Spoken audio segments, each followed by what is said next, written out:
Hi.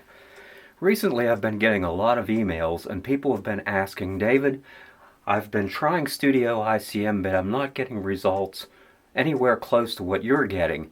Well, recently I've been conducting a number of workshops and I've had a chance to observe other people who have been doing this type of photography, and I've got a couple of tech tips here that might help your images or help you produce better final images.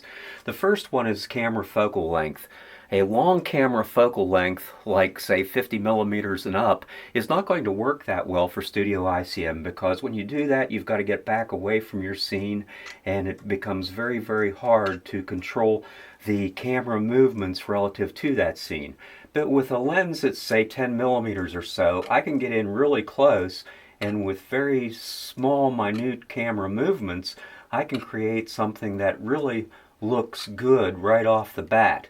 Now, the second thing that I have learned is people are doing some very dramatic movements of the camera that are very similar to what they would be doing in an external environment if they're shooting, say, trees or landscapes.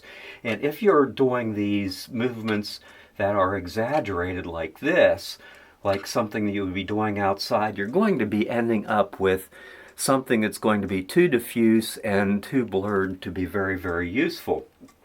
So with a shorter focal length lens and with minute camera movements, I can really control very well how those scene elements interact with one another and get something that looks quite a bit better right off the bat. So that's really important. The second thing is one of scene placement and the elements within the scene. I have noticed that many people are making their scenes way too dense. In other words, they've got too many elements too close to one another.